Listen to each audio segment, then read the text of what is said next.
What's going on YouTube? This is the Nomad Illustrator back with another vlog. Peekaboo, I wanna draw you.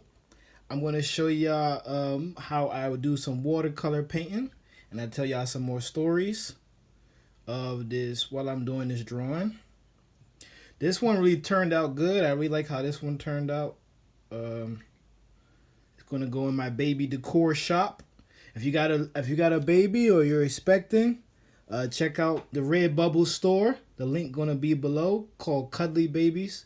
If you're looking for a cool baby bib or some baby room decor for your newborn that's coming, I'm going to show you guys how I do it. But story time a little bit for you. So I'm going to show you guys my watercolor process.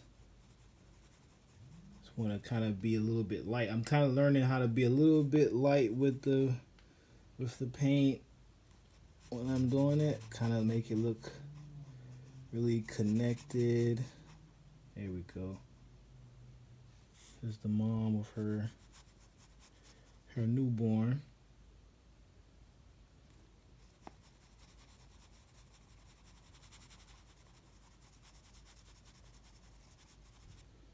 But yeah, when my mom was pregnant with me, she said that she ate a lot of pancakes and she had a lot of cravings for like pancakes and breakfast type of food. So that's probably why I like biscuits and stuff like that so much, like the breakfast type. Because my mom ate that a lot when she was pregnant with me when I was small. She said I was her tiniest baby.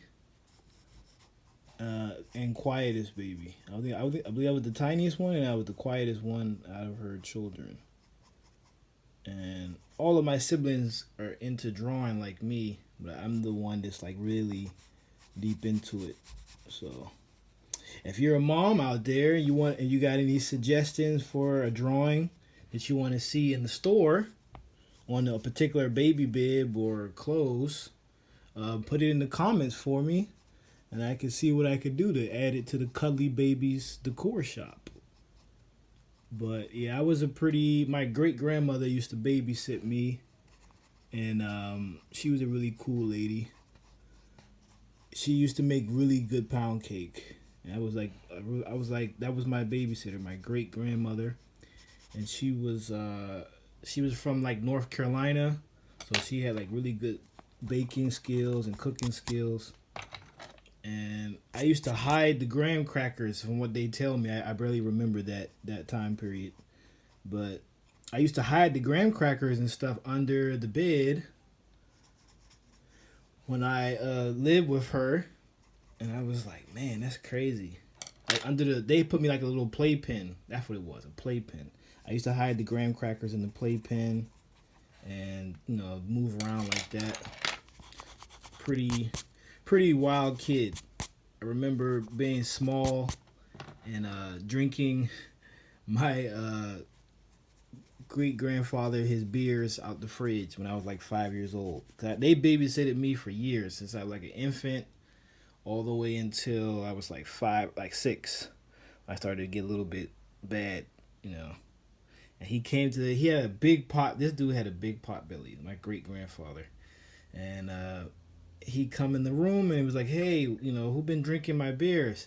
And I was so short, but he couldn't really smell it on my breath.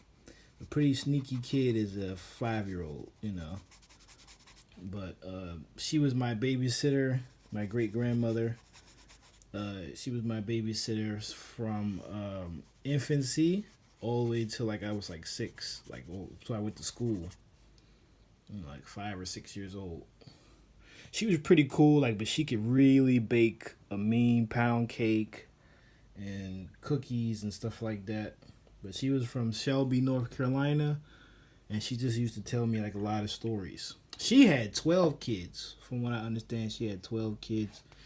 And my grandmother was was the first one. My grandmother was the first one.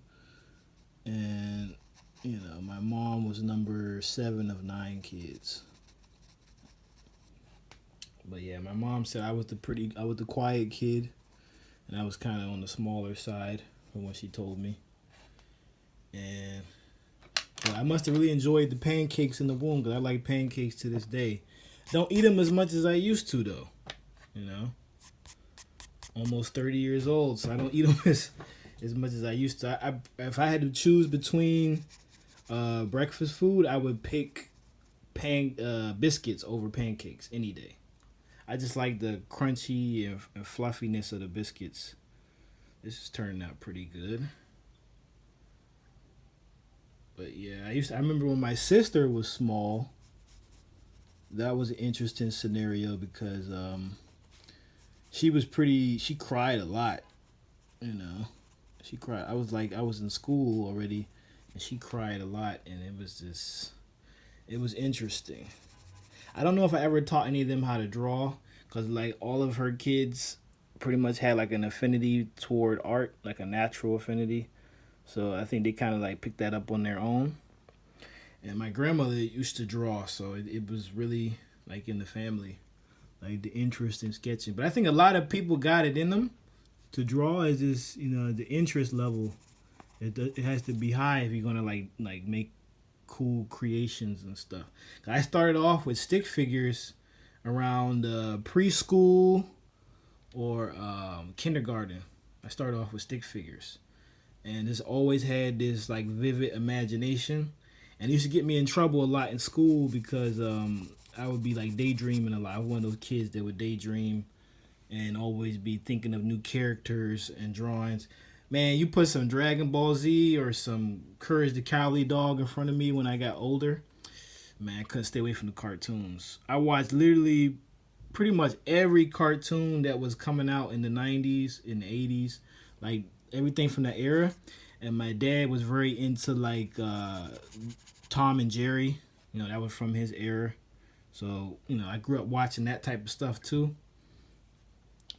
But a lot of superhero stuff. I wasn't really fond of that, but that was more my dad's thing, so I got exposure to like superhero type of animation and stuff. But you guys stay tuned for more. The link's gonna be below for the Cuddly Babies Decor Shop if you want to pick up a baby bib or some wall art for your new one, or if you're a mom that's into yoga or anything like that, I got some decor for you in that shop. So stay tuned, guys. This is how I'm looking at so far. I just want to take my time. So what I normally do is I'll let it dry and I'll edit it in my phone, take the picture, and just go from there. But don't forget, guys, pick up, I want to draw you.